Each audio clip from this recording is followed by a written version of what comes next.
Hello and welcome to the G3 Pulse podcast.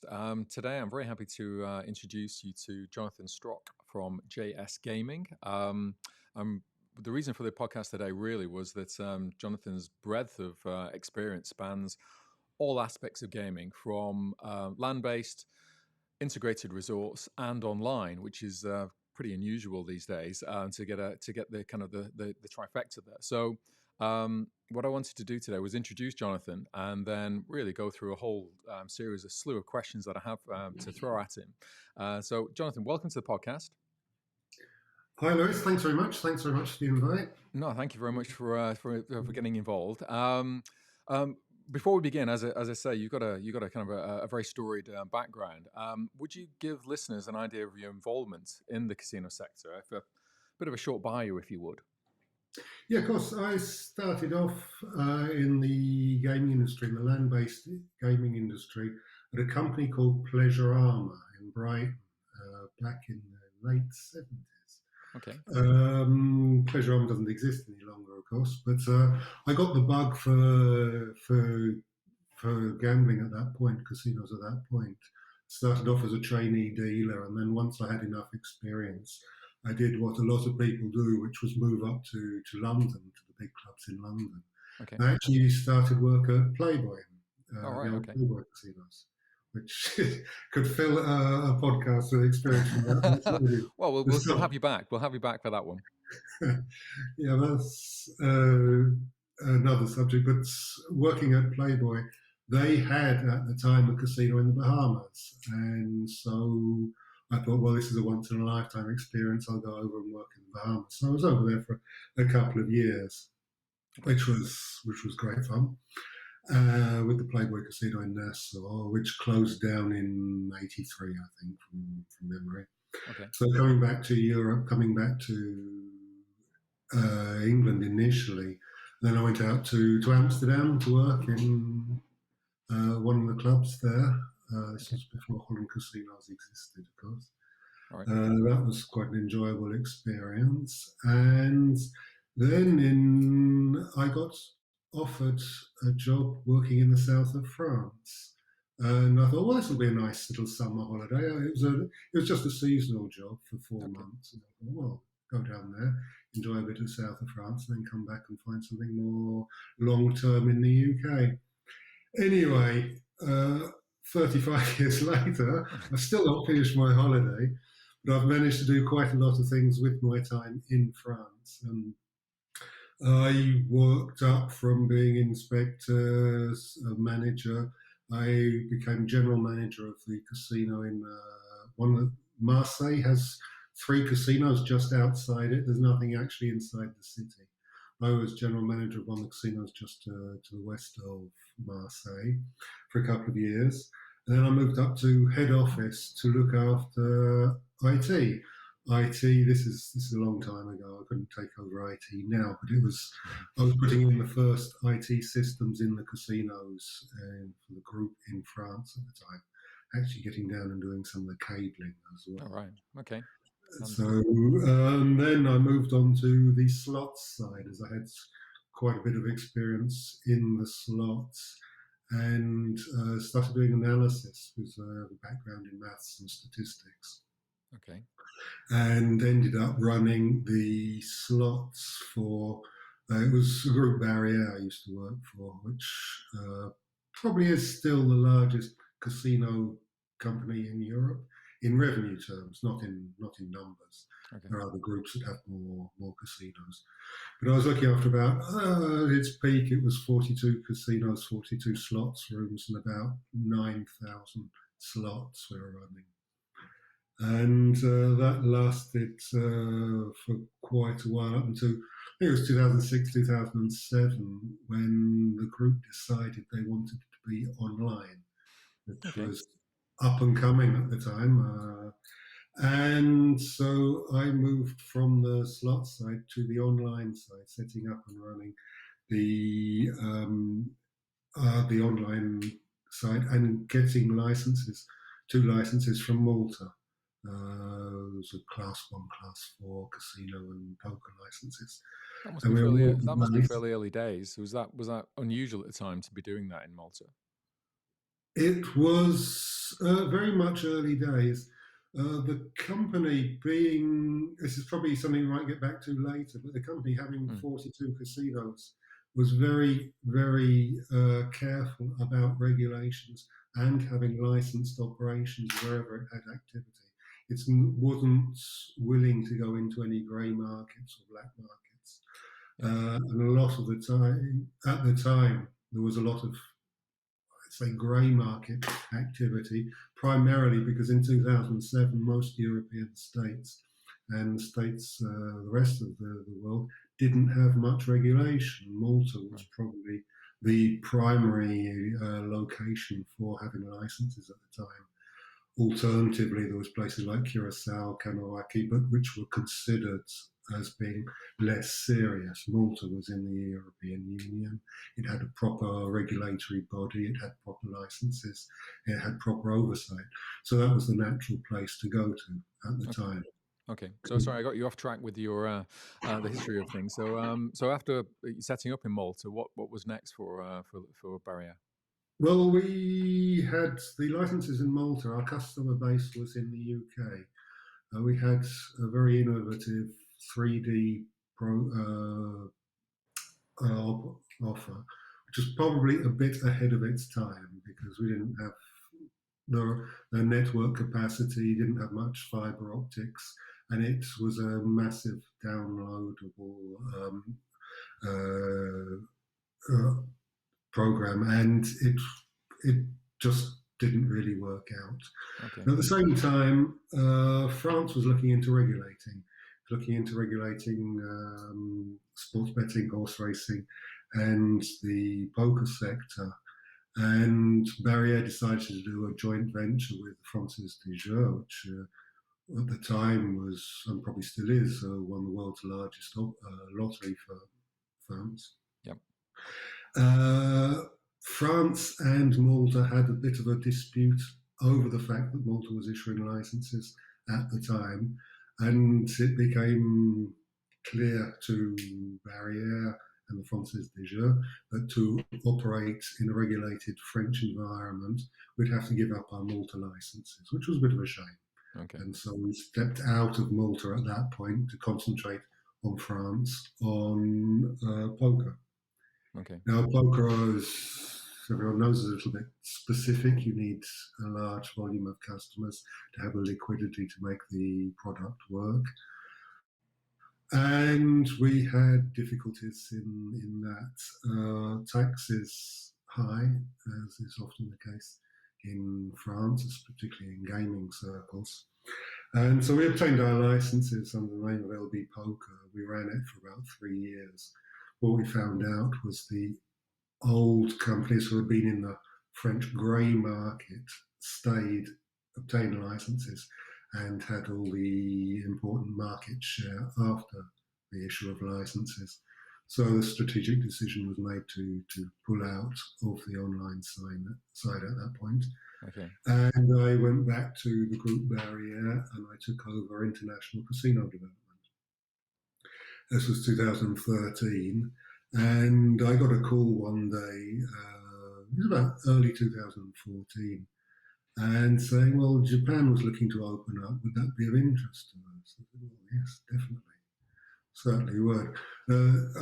Had one main project at the time, which was the Cyprus tender process, okay, which was ongoing at the time.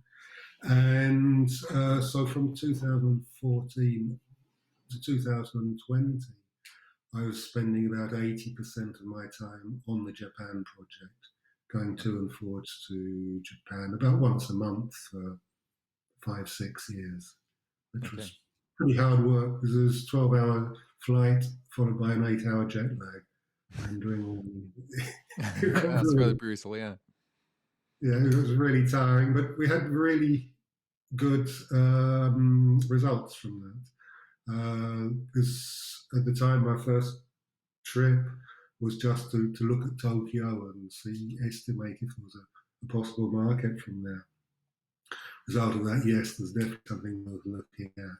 So I returned about a month or 2 months later. I did the tour of Japan from the north of Hokkaido down to the south in Okinawa, Okay. looking at all the cities which were interested in operating an IR, and sort of quickly estimating the interest of each one. What are the networks like? I mean, how do you get into the city? What's the population base? Yeah. Is there an international airport close? All these sort of issues that you need to look at to justify, work out where would be a good place to locate an IR. We sort of settled on two locations. Okay. I mean, it was always clear that Tokyo or Yokohama would be the prime location and would obtain a license if they wanted one. Um, Osaka as well. The places that interested me were in Hokkaido in the north and in Wakayama, which is just south of Osaka. Okay. And I mean, this is possibly something we'll get into later, but Yeah, I they want to I seem want to to be run through more. all of that, but it's interesting to know Yeah. where you've actually, in terms of your travels Mm. from that side, because obviously there's been a lot of license changes recently. So yeah, it's whittling down quite a bit. So it's good to know that you had a kind of breadth of knowledge right across the Japanese IR. So how did that end up? How did you kind of come to a close with that kind of relationship with the IR market? Well, uh, the situation in 2020 was not great. My last trip was I think, in February 2020. And I Okay. remember coming off the plane in Paris, and there was a whole group of reporters, televisions there, saying, "Oh, you just come back from China." Because the flight from Shanghai arrived about 10 minutes after the flight from All right. Tokyo. I said, no, sorry, I'm from Tokyo. What's going on? Oh, there's this disease Yeah. over in China. Wondering if you've been affected by it. I go, oh, no. We're in Japan. Everything's okay in Right. Japan. Didn't think much more of it. But ultimately, of course, this was COVID and the start of reassessing of business objectives, strategy, and so on. And it was at that point that Daria decided to pull out of the Japanese IR race, which was a shame because I think they're in a very, very strong position at the time. Okay. But finances wouldn't allow it, and from the company's point of view, it was probably the right decision for them. And this led on to other things because of COVID. The company's operations were shut down. We only had about 3 months full activity last in the whole of 2020. Okay. And as a result, the company decided to not look into any development at all. And as a result of that, with COVID, it was deemed that my position was no longer required. And so I'm in the process, which is an ongoing process because of various sort of legal obligations, of leaving Marriott and setting up my own consultancy, JS Gaming Consultancy, Okay. which will be based on the knowledge and the experience I've gained over my years in the industry, and hopefully putting that to good use in the future. That's pretty much where I am today. Yeah, which is again, you kind of very kind of succinctly summed up why I wanted to speak to you today, because of that kind of broad range. And you've been involved on the online side of the business, traditional land-based casinos, integrated resorts. Which is the most exciting and future-proof at the minute? It's two different questions. The most exciting is most definitely integrated resorts because of their complexity. I'm saying from an operator, from an owner's point of view. I Okay. would say from a customer's point of view, that's probably the case as well. When you look at what's on offer in Macau, in Singapore, in Vegas as well, probably to a lesser extent, the projects themselves are extremely complex and time consuming in order to uh, get the projects running, and also then you've got the build, which takes considerable time. Then actually going to the opening stage and getting that. And there's tremendous amount of work. And I think it's just the offer that you can find inside an IR. We have not just casino gambling, you'll often have sports betting as well. Okay. You have a selection of fine dining, which is, I think, very important in most parts of the world. I mean, we know the old expression, the English eat to live and the French live to eat. And I think that's very much true in Asia as well, where dining really is an essential part of one's life and is very important, goes beyond just sort of having a snack. And the offers there with Michelin-starred restaurants in pretty much all of the casinos, the IRs in Macau, in Singapore. There's that, and there's the entertainment sector. There's the MICE as well, the MICE facilities, and it's IRs are a place where you can happily go as a family and spend at least a weekend, but probably a week, doing various things. Not you don't eat in the same restaurant twice because of the offer. You've got sporting activities, you've got things for the kids to do. And of course, there's gambling as well. So from that, I think is the most exciting part. It's almost like with the IRs that by the time you've done the whole list, the idea is that somewhere in there is the casino. You've almost tucked it away. And there's as you said, and there's gambling. And look at all these things that come before it, and yeah, it's almost like it's sneaked in there a little bit, and that's why it's a sellable concept to some of the governments now. It's a more palatable way of putting casinos into locations on a grand scale. Yeah, I think it's very much the case. I think there's two particular jurisdictions where that is the big example. You've got Macau and you've got Japan. Yeah. Japan, on my first visit there, I was assailed by people who say, well, what is an IR? What's the definition of the offer? Well, it's pretty much whatever you want to put inside it. That was the question, because in Japan, there's a lot of worry about gambling addiction. Although there's the pachinko market, which is probably one of the biggest gambling markets of the world, they don't legally consider that as gambling. Going back to your question, though, in Macau is just coming up to its renewal of the licensing, and it's been made very, very clear to actual operators and potential operators, not just now for the relicensing, but over the last couple of years, that the reliance on gambling should be reduced and it should become more entertainment based. And this is what's already going on in Macau. There's some great activities there, some great shows going on, and this is being increased. I think Vegas makes what is about 40% of its revenue from gambling nowadays. The resorts anyway. And I think this is the objective of the Macau authorities. And it's certainly in the back of the minds of the authorities in Japan as well, who would like gambling because it brings in international tourists, at least that's the objective. But it provides other facilities as well. It's not just hardcore gambling. Well, we interviewed Lawrence Ho early in the year, and his comment was that when he started to actually do his pitches for investment in Melco, he was asked the question: so where is Macau and what is Macau? And really, the integrated resorts have put them very firmly on the map. Everybody knows where Macau is. Now, the second part of that question was about future-proofing. You said about which was the most exciting, but I asked also which was the most future-proof of the kind of the three businesses that you've been involved in. I'm guessing, are you leaning towards online gaming on that side, or is it still IRs? No, there's definitely online gaming. Future-proofing, I think it's difficult to say what things will be 10, 15 years out. So it goes back to when we were creating our online site in Malta, which was 13, 14 years ago.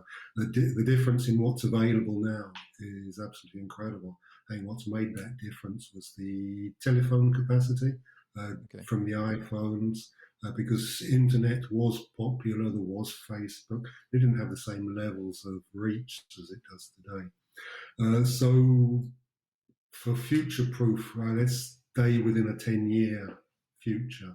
And I would definitely say that online is where I think that most activity will take place, where you have the biggest capacity to adapt rapidly. Because an IR, going back to an IR, The last project I was in for Wakayama Mm. in Japan, that was a $4 billion project. We estimated if we won the license in 2021, which was the timescale, we could probably be open for 2026. Okay. So you're looking at least 5 years. I think the Osaka's looking at 6, 7 years construction. So the time scale makes it very, very different. The risk is, of course, you invest in an IR, you get a license, you start building, and that your product is outdated before it's actually opened. Yeah. Now, the online, you can completely mitigate that because you just keep up with developments. When there's something new or innovative, you can integrate that inside your product. But for real future proofing, I think what we really need is a hybrid model, which is both land-based and online, where there is a real interactivity between the two, where you're playing on a roulette table with people who are not physically inside the casino. Mm. And I think that is definitely the way forward. I know there are companies working on it. I've not seen anything The that's up to yeah. standard yet. Yeah, just is the ability, I guess, for online. We've seen it kind of branch away from the land-based kind of casino sector. Certain operators have done very well, some not so much, and a lot of that is down to regulation. But in a prelim when we were chatting before the podcast, you said that there's a misconception about where land-based operators have seen digital seen interactive as a digital channel rather than a different part of the business. Is that where you think land-based has made a misstep in regards to online? Yes, I think there's been a lot of missed opportunities. There are parallels. I mean, I'm not saying online gambling will be as big as, but there are parallels with Google. Google initially started as the search motor for Yahoo, and I think Yahoo had the chance to buy them for $1 million in whenever it was, 2002, 2003. They said, "Oh, it's not worthwhile. They won't bother with that." And then a few years later, they had the chance to buy them for, I think it was 20 million, 50 million. And you look at Yahoo now, which virtually doesn't exist, and you look at the power of Google. It's land-based, very conservative businesses because of the licenses, because Yeah. casinos are always very political. It doesn't matter which country you're in, it's always political. You've got regulations to respect. Um, and online was always considered as being sort of an upstart, which was operating often in grey areas or even black areas because there was no regulation, or the regulation said it wasn't allowed. And it was to a certain extent looked down upon by land-based operators. And they've been successively looking at it and saying, well, no, it'll never happen. Oh, no, and now online tends to be larger and larger. You see the deals with Etain. Was it a 20 billion offer that's just been made to take over Etain? I saw that in the papers the other Yeah. day. Yeah. 20 billion. And casino operators have just never really woken up to this. It's not the same business. The first time I went to Malta to get my license for a casino operations, I had all the detailed documents on how everything worked. And we were going through that with the regulators, and the regulators, he looked at me and said, "You're running this like a casino operator." I said, "Well, yes. How else would you do it?" He said, "Well, let me show you." And he did. And I saw how the other online activities were running their casino activities. Right. And it was completely different. The idea of risk was dealt with in a different way. There weren't a series of roulettes, wheels with numbers in specific orders. It was all done in different algorithms. And it was completely different. And that was a wake up call for me at that time, which is possibly why I've stayed so interested in the online and offline sector Right. and understanding what technology can bring as well. And I think quite often a lot of land-based operators tend to think, as you mentioned, it's just another channel. No, it's not another channel. It's a completely different business. It's an IT business, and you need specialists in IT and in IT security in algorithms running your operations. You don't want your casino manager or your slots manager coming in saying, well, you should be doing this like this and that like something else. It doesn't work. That's not the way things work on an online casino. And so I think they've underestimated the challenge along the way, and they've misunderstood how to actually react to this. And many have woken up and got it right. Others haven't. Others have waited.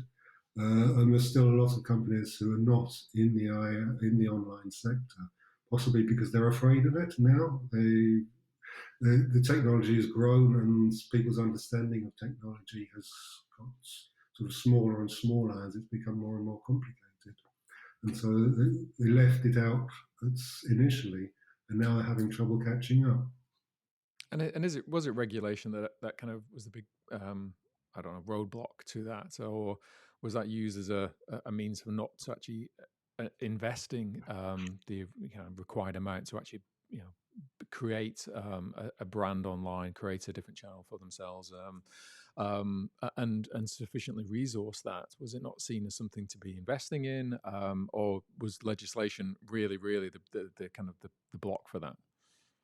I think regulation was a big block because countries didn't have regulation that covered or authorized online gambling. Certain countries' regulations said you could only have gambling inside a physical location, which meant that online gambling couldn't be done in that sense. And casino operators, as we mentioned earlier, are very much conservative figures who are very wary of doing anything that might cost them their land-based license. Yeah. Because again, going back 10, 15 years, we were looking at, I say, maybe making an additional 2, 3, 4% from the online activity. And it wasn't worth jeopardizing the 95, 98% of revenue that came from land-based with an operation which wasn't legally authorized at that point, at least in the jurisdiction where they're operating. So legislation held back from that. It can also be said that there are, in many countries, land-based operators who have a de facto monopoly on gambling, or had a de facto monopoly, pushed for regulation not to evolve, to not open up to online gambling. It was Sheldon Adelson's point of view entirely, wasn't it? That was his point of view, yes, which is strange considering his dominant position inside the US market. He could have very much used that to his advantage. Yeah. It's an argument I've never quite understood, to be honest. Protect the kids. Yes, we all want to protect the kids, obviously. We generally do that by regulation and making sure that only authorized people can play, only adults can play, etc. etc. You don't do that by banning something and making it go underground where there's no protection at all. But obviously, Sheldon Adelson was where he was, and I'm where I am. People probably judge who the most successful was. But, well, I mean, we've been seeing governments writing blank checks at the minute during the pandemic to underwrite the impact of COVID. Do you see a potential shift in regulation to a more favourable environment for casinos in the future because of that? Do you think governments will be more willing to actually change regulation that will actually favour casino operation? I'm certainly hopeful of that. I think in certain jurisdictions the answer is a definite yes. Okay. If we look at Greece, where there was an RFP process to award an IR at the old Athens airport, which was awarded a year or two ago, that was brought about because of financial pressure brought about by the European Union on Greece, because of Greece's debt situation. So that was one area where it happened before. Regarding governments writing checks, blank checks at the moment, I think that will push other governments to look at and open up the laws, because casinos are not a vote winner. You never win votes by opening up the casino sector, by easing regulations on the sector, by reducing taxes. So it tends not to happen, only to happen in very exceptional circumstances. Now, casinos are big employers. You've got direct employment, where there's 15,000, 20,000 people employed in certain countries. and you've probably got 3 times more that figure who are employed in support activities, Yeah. food and beverage, and so on, entertainment. So it's a big employer, and this gives the good opportunity for governments to say, well, instead of writing them a blank check, why don't we just ease regulations a little bit so they can get on and generate more revenue, keep or employ more people, and so on. And I think the first one I've seen clearly due to COVID has been the Philippines, where you've got President Duterte, who is very anti-casino. There was Galaxy, who out in Macau wanted to open up a casino, an IR in Boracay, one of the most beautiful islands of the Philippines. Okay. Duterte said about 2 years ago that would be over his dead body. Well, now he's changed his mind because of COVID. He said it's not a decision he likes making because he doesn't like gambling, but the country needs money, so it's going to take it where it can. Right. So he's authorised the license for Galaxy over there. Now, Duterte, if you know him, he has a certain I don't want to character. know him. No. Yeah, it's difficult to see many European leaders speaking in the same way, Yeah. but I think the acts will follow nonetheless because I think the sector does need it does need a way of easing the situation they're in. They don't want to make people unemployed. They want to invest, but they obviously the situation is very difficult when you've had your operations closed for 9 months of the year, and other places are still in full lockdown. You've got New Zealand, which is still in a full lockdown, or it's Yeah. recently gone back into a full lockdown. Now these have economic consequences, and instead of the government adding a bit more to the check by easing regulations, not just giving again a blank check to operators, but easing regulations.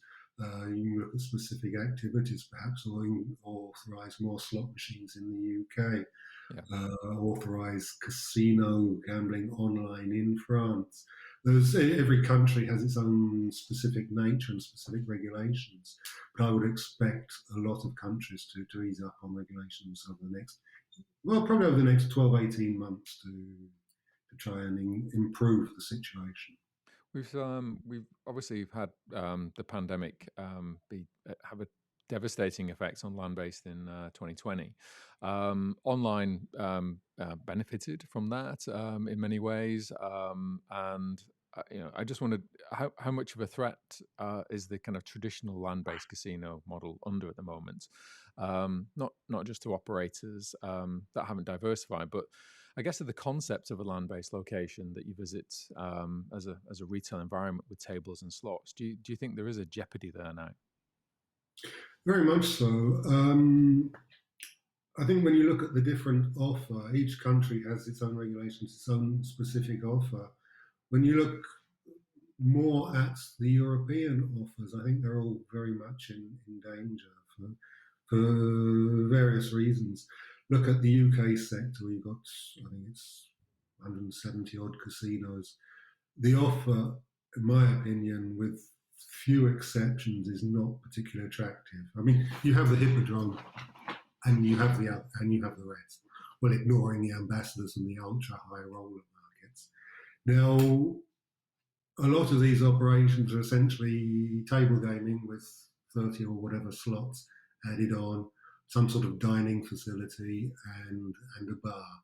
Now, there's not, in my opinion, a great need to go out to these places when you have an online offer that I can enjoy in the comfort of my own home.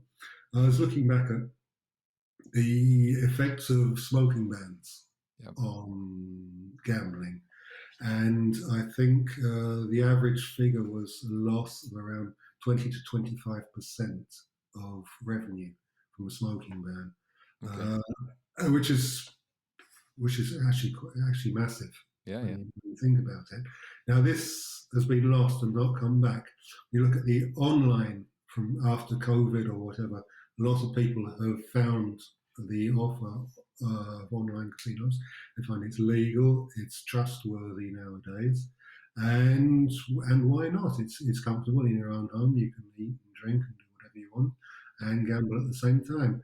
Now, if you had an IR in those jurisdictions, I think there'll be much more of reason to go out to the site to enjoy all the facilities and gamble. Even if gambling is your main purpose for going there, it's always nice to have something else to do while you're there, especially if you've got a long drive. I think most casinos tend to estimate that their customer base comes from around a 30-minute drive, at least in Europe. In the US, it's a bit more. Yeah. In Asia, it tends to be your customer base is normally flown in. Okay. In Europe, it's a 30-minute drive. Now, an IR can extend that. You can probably push that to 2 hours. Not every day, but at least over weekends. Okay. So I think the traditional model of casinos, as in the UK, as in France, certainly in Italy, in Spain, in Germany, in Belgium, they're very, very much under threat, and they need to look at a way of, I would say, improving the offer in order to survive. So it's about scale and diversity of the offer. In terms of that kind of the smaller casino model in Europe, do you see, there's been a reduction in numbers quite significantly because of COVID. And I think the ECA was talking about, tens of thousands of employees that have made redundant as a result. What kind of percentages do you think that the industry is going to take a hit because of actually, the switch to online in one respect, but also because of COVID and the scale and the type of offer that's available? Have you got a kind of an idea or figure in your head as to what size and shape the industry is going to be at? Well, it depends on if the situation stays the same, if regulations stay the same, what will happen, I think is the question. Okay. I don't see a dramatic closing down of a massive number of casinos unless there's another COVID or similar that comes up over the next couple of years. What I see is a general downscaling of operations. You have, take a country with 100 casinos, which is slots and table based, for example. You won't go down radically to 75 overnight, but what will happen is people start taking the tables out because they're the ones where you have the most employees, which need the most employees. So it'll be a reduction in the offer. And then because fewer customers are coming in, well, maybe you don't need as many slot machines. You go from a 20 table, 100 slot operation, you'll end up with a 3-table, 30 slot operation 5 years down the road or 10 years down the road. So that's really what I see is just a downscaling. And whereas you have large corporations running groups of casinos today, you might find it going back to more individuals because the returns are probably not really worth the large corporations investing in. So they lose interest and sell off some of the smaller ones, and then the medium size becomes smaller and they get sold off as well. So it's more of a gradual reduction, but it's a downscaling of the offer. And once you start losing attractivity, then you're in a vicious circle. But I mean, you were talking about scale and diversity of the offer. Those take investment. That both of those sides take a lot of investment at the minute. So how do small, medium-sized casinos in Europe avoid that? Because you just had COVID, your capex has been devastated. So is there a way back? And is it interconnection with online? What are the options, John? The options is certainly going down the IR route, which is a possibility for certain countries. Countries who have, I would say, essentially a large tourism base, who have good international airports who can bring customers in. I think that's definitely one route. I think you've got the hybrid route, which will be more diversification of the offer, which is essential for the interest of the customer to be maintained. I think those are probably the two main routes to go down. The alternative would be for companies to sell off smaller units so they can afford to build and operate larger units. I know a couple of companies in Europe who are going down that road at the moment. Okay. And we'll see over the next few years how successful they are in that. For smaller units, I'm less optimistic. I think there has to be some sort of a tie-up with online. but that would be giving a lot of power to the online operator, which is what the land-based casinos have always been fighting against, at least for the last 10 years. So Okay. will they be willing to say, okay, we'll accept that now? We realise that we have no alternative. Or will they continue to fight against it? I don't know. The IR route is certainly one that's interesting. You've got Cyprus, which has gone down that route, which Yeah. awarded the tender a few years ago. That's when I part of a bid, unsuccessful bid for the Cyprus one. Okay. You've got Greece with their award was last year or the year before. So those two will be coming up fairly soon. I think you mentioned Lawrence Ho earlier. He's the one with Melco operating the Cyprus resort. That's an interesting one to look at. That's potentially a model for gambling in at least in Europe Okay. over the next few years. So, and how disruptive are these two IRs that are projected? In terms of the Melka one is going ahead. We have in Cyprus, and obviously Mohegans in Greece still has to kind of break ground, but everything seems as though it's going ahead. I only put caveats in because there's been one coming in Spain for, I don't know, 2 decades or something like that. So I still have my reservations about how serious to take these things. But how disruptive are the IRs if they do open in Cyprus and Greece? You've got a lot of small, traditionally type sized casinos in Europe. Will they be affected? And is it going to mostly be that kind of clubs, the high end clubs that start to get hit in terms of obviously travelers from Turkey and from the Middle East, which I imagine Greece and Cyprus are perfect for them from in terms of geography. I think their geographical location means that probably in both of their cases, they're going to be looking for their customer base to be coming out of the Middle East. Okay. Usually cited Lebanon, but Lebanon's probably not the best place to talk about economic terms at the moment. But we're looking at Israel, we're looking at Saudi Arabia, Qatar, Dubai. These countries tend not I don't think there are any casinos there. There's casinos in Egypt, but there are a population who does like to gamble, who do like casino gambling, Okay. and for whom it would actually be very convenient to go to. I think Israel to Cyprus, I think it's a 20-minute flight. Okay. It's 70 kilometers, something like that. So it's very close in geographical terms. So the potential there, at least for Cyprus, is very good. Now, one thing we shouldn't forget, although Cyprus has one casino which has, or one IR which has a monopoly, and the 5 smaller casinos that are opening up, the monopoly isn't perfect because, as we all know, the island's split in two. Yep. Following the invasion in 1974. And in northern Cyprus, there are some very, very nice resorts and very good international standard. We're catering mainly for the Turkish customers because gambling was made illegal in Turkey, 10 years ago, something like that. Yeah. Now they'll have to fight with these for the customers in that location.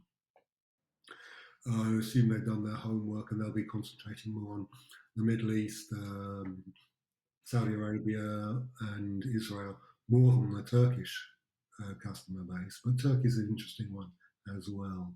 So that's pretty much a wait and see on that. But I'm looking forward to seeing the property, which Lawrence Ho, I think, was very much involved in the architectural design. It's something I think will be very, very much worth visiting. I'll certainly be visiting that, but how it actually works out in economic terms, that we'll have to wait and see. Okay. And then we come to Greece. Greece is a completely different story. It wants to be an international IR, but it does have a lot of domestic competition. One of the conditions of the competition to have an IR in the airport was allowing the Montparnasse casino to move down the mountain and into the outskirts of Athens. Yeah. Oh, this is going to be a tremendous property once it's ready and open. I think the main competition for the Athens IR will actually be from Athens itself. Mm. Because of their geographical location, I don't think they're going to have much effect on the majority of Europe. The majority of Europe, as we say, it's customers who drive in a 30-minute radius, come from a bit further over weekends. But essentially speaking, the Middle Eastern market tends to be nowadays, as far as Europe is concerned, it's the market for the very high-end rollers in London, and a lot of the others will go to places like Georgia. Those are the geographical locations that I think will be probably hit the hardest. Georgia more than the UK, but both very, very interesting to look at. I very much share your skepticism of the so-called Barcelona IR, which is about 100 kilometres out of Barcelona. And don't get on the wrong motorway because you'll find yourself a bit further away. I don't believe in. I don't. It's been, as you said, 20 odd years. We've been talking about it. Yeah. Every couple of years, something happens. Like, well, we've extended the land lease, so on and so on. Nothing seems to happen. Initially, they wanted 5 or 7 casinos. It ended up just being Hard Rock as the last man standing. And to be honest, they don't seem particularly interested in pushing it through, whether that's regulations, whether that's finance related. I don't know what the reason is, but they don't seem particularly keen. Maybe they don't believe in the project anymore either. I don't know, but I don't see that one moving forward at all. Well, a kind of a 2-point question on that, really. So, where else in Europe could there be IRs? And I guess, do you see the potential, as we've seen in the States, where at one point there was the monopolies of Las Vegas and Atlantic City. Now, every other state, when wants a casino, they want sports betting, and potentially as online casinos start to grow, each state will have its own as well. Do you think Greece having an IR and Cyprus having an IR, that we will actually get a proliferation of this concept in Europe, or do we not have the scale to manage it? Are there certain locations that are perfect for it, and where might they be? Yeah, there are definitely certain locations which are better for it. I don't see every country having one. I don't see some of the smaller countries wanting one. I think it's very much tourism related. The countries that rely more on international tourism will make their offer more attractive. So we tend to be looking around the Mediterranean basin, more like Portugal. We're looking, not on the Mediterranean, of course, Spain, France, Italy, potentially Croatia. That would be a nice place. I'd say those, in addition to Greece, obviously, and to Cyprus. Where would be my chosen location? Well, it would be amongst those 4. Italy has a lot of VLTs. It has very few casinos. The 4 casinos were awarded licenses by, I think it was Mussolini in the 1930s, and no one's got a license since then. I think Italy would be a very good place. I think financially, the government could be persuaded, because that would bring in tax revenues. The VLTs would take the place of just dealing with the local market. It would have to be an IR to succeed inside the Italian market because of the VLTs. Mm. So that's one possibility. Where, I don't know. Could it be Venice? Well, not on Venice itself, because it's already sinking under the tourists and so on. But a nice tourist area there. You could look at the south of France. But that would be a problem. You've got 200 casinos in France. If you put in an IR, they'll certainly be taking business away from some of the others. Yeah. Now, most local municipalities having casinos, most of their budget comes from the revenues from the casino. How would they react if an IR came to their doorstep? So that's a politically delicate one. Yeah. Spain has far fewer casinos and a lot of nice beach areas. Good international airports. You've got Barcelona, you've got Valencia, you've got quite a few places where Spain could do it, just not in the one that's been chosen at the moment. Mm. Um, and then Portugal, which is currently in the process of redoing its gaming laws and its licensing process. That would probably be worth having a look at there. So I'd probably stick to one of those four countries there. I wouldn't really want to go for the UK or some of the northern states. And you have to follow the logic that Disney went through when they were opening their, looking for a place to put their Disneyland in Europe. Yeah. They chose France because of the international connectivity. In fact, it was the centre of Europe. It was easily reachable by everywhere. I think that's pretty much the same logic you'd have to apply for an IR. Okay, and kind of following the, I guess the IR ideal further out into Macau. Everyone looked at Macau's model as being kind of an exemplary example, an implementation of large-scale IR projects. But as China seems to be turning the screws at the minute, and we're seeing foreign investors get very twitchy, or at least in terms of the US and the domestic, as domestic sports betting surges over back home, do you think we're seeing a scaling back of US IR expansion on the international scale? I'm leading into Japan and what's been happening there in terms of that kind of a scaling down. But do you see that from the Macau side as well? Do you think that the international scale of what an IR is, and that there are certain developers that create these around the world? Do you think we've seen something of the end of some of those kind of large scale projects, or do you think we'll see more of them as that IR international IR model starts to kind of take hold? I don't think we're seeing less of them. I think Macau is a very, very specific market, specific for several reasons. One, it's the only place where you can gamble legally in China. Uh, and also because of the relations, the geopolitical situation between the US and China at the moment, and also the relations between Donald Trump and China until the end of his presidency. And you've got three factors leading in, and you've got the China wanting to make its society more responsible and sustainable. You've seen how they're limiting gaming, as in on gaming, not gambling, gaming for under 18s to 3 hours per week on a Yeah. weekend. We've seen them bringing back having sectors where the Chinese companies cannot invest abroad. And he's very much trying to moralize Chinese society, and he does have the power to do that, which is bringing a specific context in Macau with the relicensing due in 2022. Now, initial noises coming out of Macau, I would say, are pretty reassuring in the sense that the projects seem to be going ahead.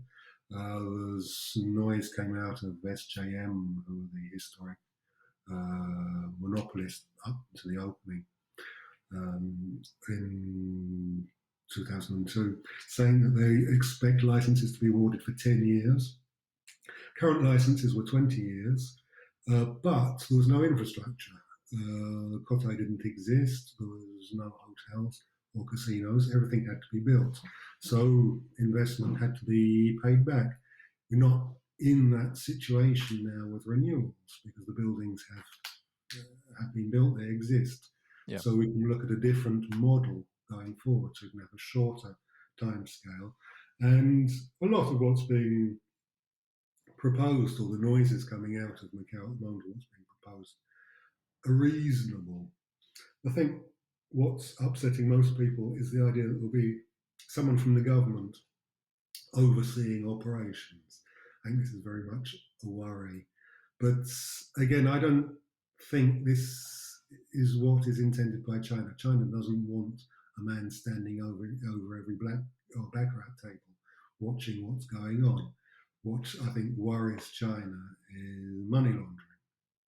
Yeah. And I think the objective there is to make sure that money laundering is taken seriously by the operators.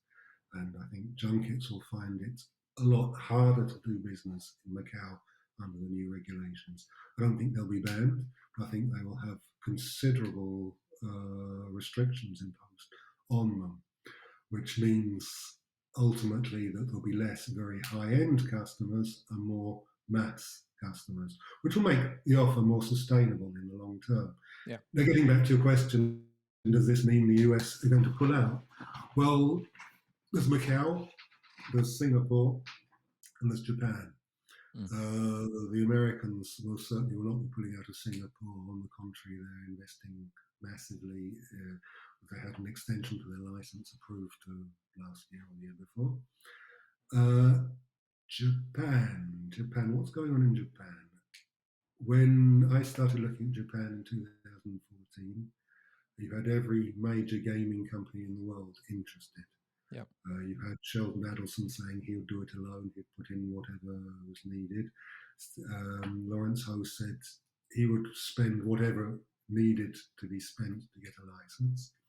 Look what's happening now. You've got a potential maximum of 3 licenses, and the only grade A operator who is still in the race is MGM, Oryx, in Osaka. Las Vegas Sands pulled out, citing regulation problems. You've got Caesars pulled out quite some while ago. All the operators have pulled out. The last closing was when Yokohama closed a couple of weeks ago after the recent elections. Yep. And so Genting were forced to leave, as was Sega Sammy, the only major Japanese company involved. All the Americans are gone for various reasons, including geopolitics. Now, getting back to Macau, will they be trying to obtain licenses? I think those who have licenses will certainly want to keep their assets and keep their activities open. I think they accept that a big check will need to be made in order to renew the license, and they're willing to do that when you see the profitability of the activities over the last 18, 20 years since they've been open. I don't see any problem with that whatsoever. Up to now, however, the other major US corporations wanted to get into Macau. I don't think that will continue. I think we're going to see very much a status quo. Sands will stay, MGM will stay, but I can't see Caesars wanting to get in on the company that owns and operates Caesars nowadays. I don't see others wanting to get into that space because they're afraid of having to put up a massive check with nothing they can actually use as security for that check. They would have to borrow against it, against existing operations. It's not as though they've got 5,000 hotel rooms in Macau they can use as security. So I wouldn't have thought they'll be going into that area. What they might do would be look at other Asian jurisdictions. I mean, we've got Vietnam, we've got Philippines, which are certainly worth looking at. Korea, potentially. Probably not Cambodia, though. So I don't think the Americans have stopped looking at this. You look at Mohegan in Greece, in Athens. Yep. They're not stopped looking abroad. They're not given up hope or interest, but they are being perhaps more selective. And perhaps a new jurisdiction might be more interesting than one where it's a reshuffling of cards, as in Macau, where there is a lot of money to be invested to obtain a license if you don't have one already. I just wonder about the, I guess, a little bit the sustainability of the IRs and whether, for a casino being part of it. As you mentioned, Macau's maturing, and we're seeing a shift from VIP to mass. But that shift is also very much entertainment orientated, and there's a minimizing of the role of the casino in Macau. We talked about Lawrence Ho's kind of setting up a Studio City, very much an entertainment orientated venues that are now becoming more popularized by, it seems, the Chinese government. And setting up an IR is always difficult because of the casino involvement. And then later on, they seem to be trying to diminish that as well, and diminish the role of the casinos within that. And you mentioned the percentage in Vegas of how much the contribution of casinos are. Do you think within IRs that percentage is going to fall, or is it just that when the casino starts up, they need the casino there, but it'll gradually fade out? Do you see that there's potentially a problem with the IR model in that the casino is needed at the start to establish, but actually later on it's not as crucial, and therefore we may see the role diminish as well. I think there's very few countries in the world where gambling is seen as a normal, acceptable activity. I mean, it's getting better. It's becoming more and more acceptable. But for a place like Japan, for example, the idea of IRs was to increase tourism, to increase to 20 million in 2020, 50 million international tourists in 2030, and so on. And it was considered very much a necessary evil. But it was also combined with world-class MICE facilities, Yep. On a very, very large scale, world-class entertainment facilities, very large hotel offerings. So it's all part of that. I think the hope was that, okay, we'll have to open up the casino, but over time people come for the entertainment. It's just the spark that lights the fire. Yeah. But I don't think that's the case if the casino is operated properly and the entertainment activities and other activities are of a sufficiently high quality, then the casino will remain a core element. The Japanese authorities wanted the casino floor to take up not more than 3% of the built area, excluding car parks and so on. So they wanted to be very small in size, although they knew very much that revenues would be dependent on the casino. Okay. One of the business plans I did for one of the Japanese cities, I think we had overall, it was around 1.8 billion revenues, of which 1.3 came from the casino initially. So we're looking at 2/3 of revenues coming from casino. Over 5, 6, 7 years, that would drop to around half, but it would never drop under that. Right. Even with increasing the quality of the offer of all the other activities. All the MICE operators I spoke to, all pretty much unanimous in saying that MICE doesn't generate revenue. What it does do is it generates footfall. It fills up your hotels, it fills up your restaurants, it fills up your shows, fills up your casinos. But the area itself doesn't really generate much in the way of revenue. At best, it sort of keeps itself around zero. So I think casinos are and will stay an essential part of IRs, even if governments may not be over keen on it. But this goes back to what I was saying earlier: is casinos are never a vote winner. It doesn't matter where you are, but opening up casinos will never guarantee you re-election. Quite the reverse. Yeah. Sticking with Japan, you mentioned previously that the licensing terms in Japan, when we were discussing the podcast and you being involved in it, that the biggest hurdle was the financial investment because of the terms of the license. And I just wondered what's happening in Japan from your viewpoint in regards to the integrated resorts rollout, and has Japan lost a bit of its fizz? I'm afraid it has, yes. When we started this, again, 2014, although there had been some sort of activity before, you had every company in the world who wanted a spot in Japan. You had Sands, MGM, Caesars, Rush Gaming. You had Galaxy, SJM, Melco, Crown. There was Barriere from France, obviously Casino Austria. Everyone wanted a piece of the action. Now, a few years down the road, you've got 3 cities putting in replies. You've got Osaka, you've got Wakayama, which is not too far south of Osaka, and you've got Nagasaki, which is a bit further west, closer to China. What happened to Tokyo? What happened to Yokohama? What happened to Hokkaido, which from a tourism point of view, the stated object or the stated purpose of opening up IRs in Japan was to bring in tourism. Yeah. Hokkaido is the perfect place for this. Why are they no longer interested in the activity? Why have why has Sands pulled out?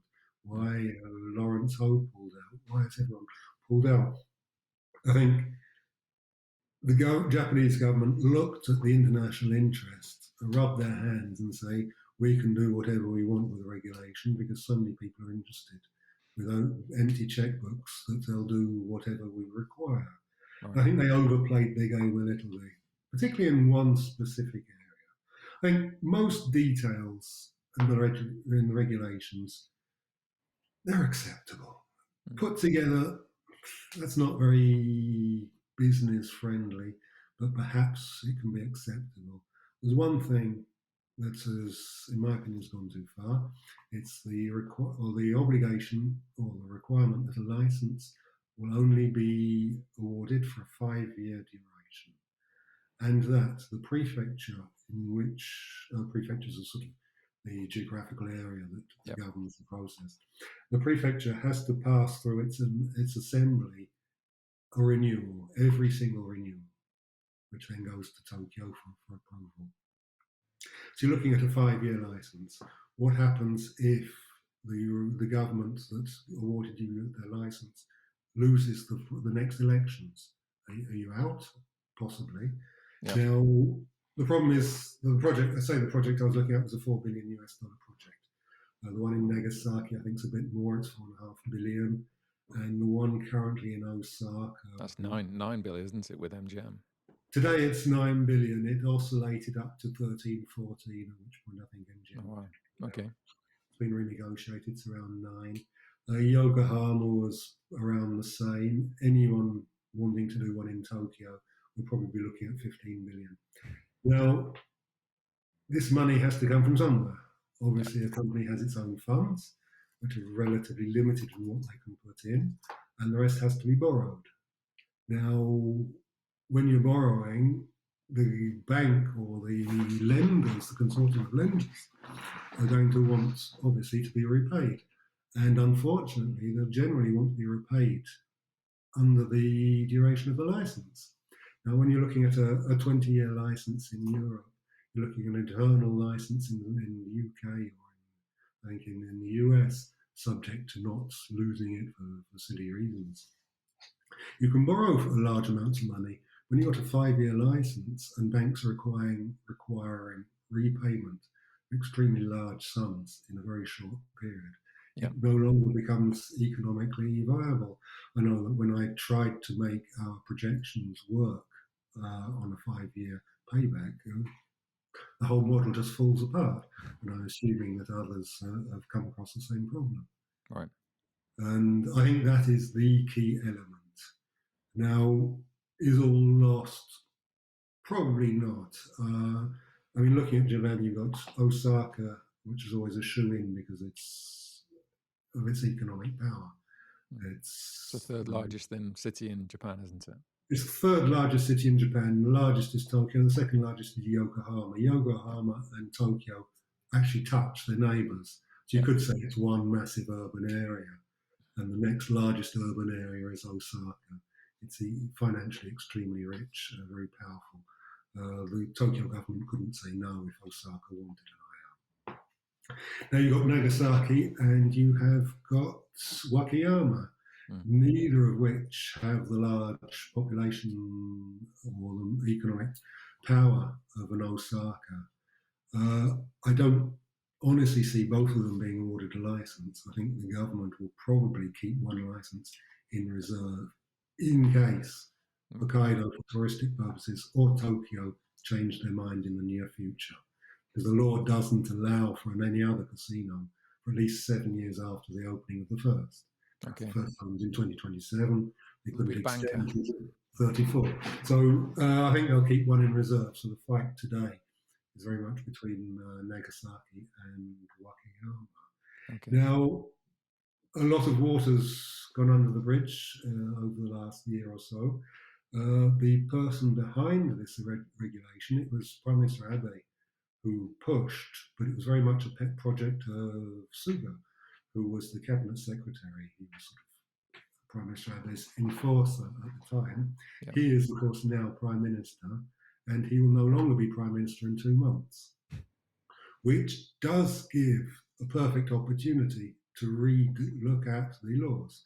Because any modification to the laws would be a loss of face for Prime Minister Suga, which is unacceptable. Okay. Loss of face is extremely important in Asian communities, specifically or particularly in China and in Japan. So it's impossible for Suga to actually change the law. Now, with him being replaced as Prime Minister, it becomes possible again. And I would certainly encourage the Japanese government to look not a radical overview, but certainly to look into the license duration and some of the other more points that could possibly be improved. How much of a delay might that be, though, Jonathan? Well, we're not currently looking at anything opening till 2027.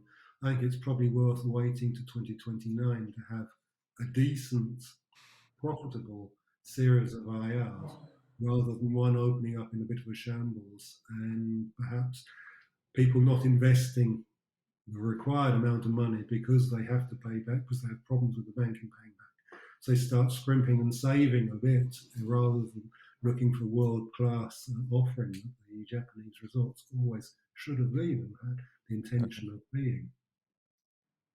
Okay. Do you think that would bring the surge back of the people that have left, or I mean, we've had with the Nagasaki license challenges to the awarding of that to Casinos Austria that we've just seen recently, and the idea that in some way the prefecture made outreaches to both of the other bidders to say, there's not actually going to be carrying on. Why don't you withdraw and save, as you say, save face? And that there's been objections to that and problems behind that, the awarding of that license, and it seems to be ongoing and maybe even court battles and things. Do you think that those are going to be resolved if there is a delay like this, or they would actually kind of open up and some of the people that have left would come back, and it would, again, maybe delay things as new bidders came back into the fray? I spent a lot of time with the authorities in Nagasaki and even more, considerably more with the authorities of Wakayama. I don't personally believe there's been any problem with the licensing process, with the tender process whatsoever. I think what we're looking at is a bit of a Trump situation here. It's bad losers refusing to accept a fair result. Okay. And kicking up storms. It's sort of if I can't have a resort, no one else will either. So trying to destroy the process. Okay.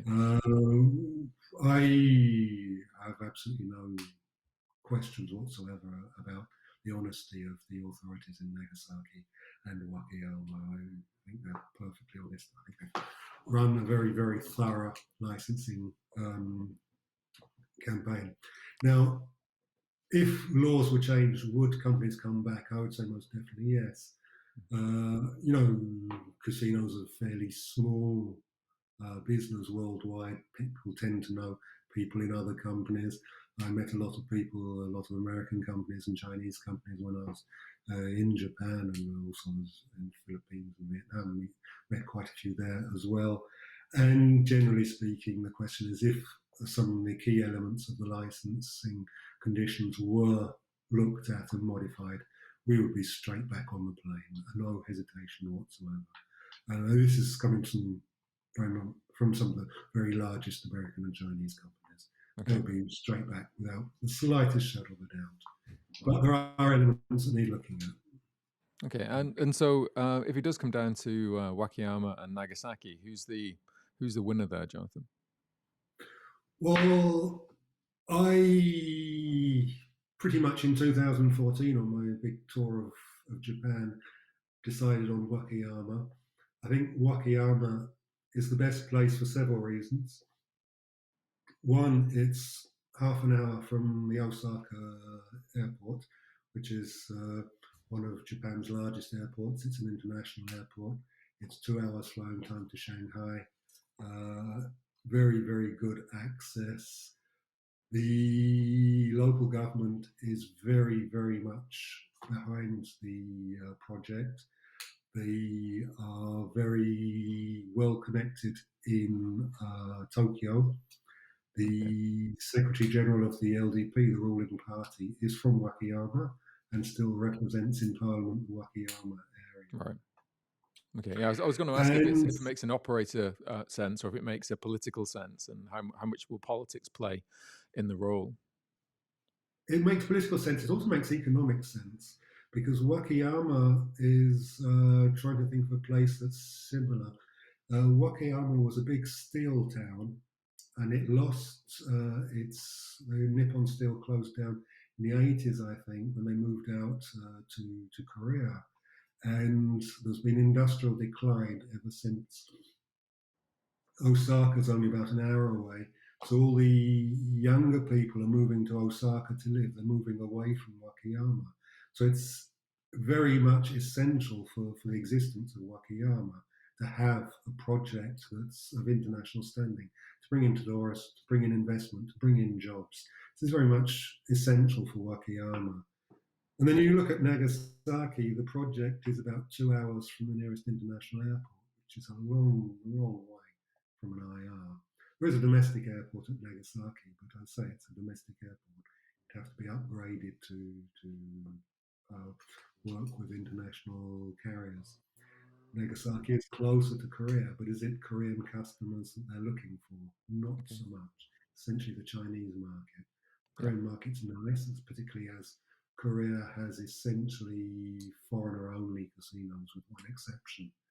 But I would assume that once Japan opened up, if it was a rival to Korea, Korea would open up more casinos to locals. And how does the So Japanese locals? I mean, everyone talks about kind of foreign play in those IRs. How big a role is the kind of the domestic market in Japan? Are the Japanese players champing at the bit to actually get into an IR and start playing it within their own casinos, or is that everyone talks about pachinko and they talk about the actual casinos that are there in a more grey market? But is there a latent Japanese player that will actually really fund these IRs, or will there be predominantly tourist kind of influx players that come in and actually fund them? I think the Japanese domestic players are very, very much interested in casino gambling. I think pachinko tends to play the role of slot machines in, say, Europe, or bingo in the UK. I think Japanese are very much table players. Okay. If you ask any of the casinos in Macau if they have a Japanese customers, the answer is, oh, yes, we do. They're very, very good customers. Korea has a lot. I wouldn't say over half of their customer base, but a large part of their customer base is Japanese. Vietnam has Japanese customers. The Philippines has Japanese customers. No, there's a very, very large market. I mean, the intention of the government was to bring in tourism, sort of making a nod towards the Chinese market. But I think what we'll have in reality is that we'll have a 60-40 split with 60% local and 40% international, because there is so much pent up demand inside Japan All and there right. is so much wealth there. And can Wakayama and Nagasaki actually? I'm thinking that Osaka can, but can these other IRs, the smaller IRs, actually feed from that population locally? Is there a local base of players there to actually do that as well? Wakayama is, say, 20, 30 minutes drive from the airport. When we say players, you're essentially looking at the Tokyo Yokohama market. Okay. So it's plain. A lot will go to Osaka if it's open, but Osaka will probably open 3 years after all other considerations ignored. Wakayama should open 3 years before Osaka. So yes, you have the local Osakans coming down. You'll have the people from Tokyo coming down, flying down, and then just a 20-minute half an hour taxi drive to Wakayama. It's more complicated for Nagasaki. Let's say you've got the domestic airport, which is just over an hour away. You've got the international airport at Fukuoka, which is 2 hours away. It'll be harder. It'll be harder because there's no natural population. We say Nagasaki. In actual fact, it's the prefecture of Nagasaki, not Okay. the town of Nagasaki. The town is Bosch or even Sasebo, which are very, very small towns, very small populations, not enough to sustain a casino. Wakayama would have difficulty sustaining a casino on its own, but there is a very large population base around Osaka and also in Nara Prefecture, which is just next door. Okay. And Wakayama has a lot of other attractivity as well. There's a spiritual path that every Japanese person is supposed to take once in their life. It's 100 kilometers long, and you walk on. It's like doing a procession to Lord or somewhere like this. Right. You're supposed to do it once in your life for your spiritual well-being, and that's just up the road. So there are plenty of other activities to do in Wakayama. You've probably understood that Yeah. I'm pro Wakayama on this, and not so much pro Nagasaki, but I think only one of them will be awarded a license. I Well, think everybody else. if that is the case, Jonathan, and kind of hypothetically speaking, if the government do keep back one license, are they keeping that license back for a Tokyo IR? I mean, I would that think be the logical thing that you get the regional casino, more regional IRs to open because everyone would go for the Tokyo IR, so you would leave that to the last bit, and then you would get a lot of investment coming in from that. But then, how would that affect the other three that or the two that you've allowed? So that seems a kind of hypothetical thing, but I can see the sense in it as well. well, look here, Japan. In the UK, for example, where you have elections. The largest party forms a government, and they do what they want. They have their program. They do what they want, and ultimately speaking, don't really care about uh, sort of discussing things with oppositions. They're there to sort their own program out. Japan's the opposite.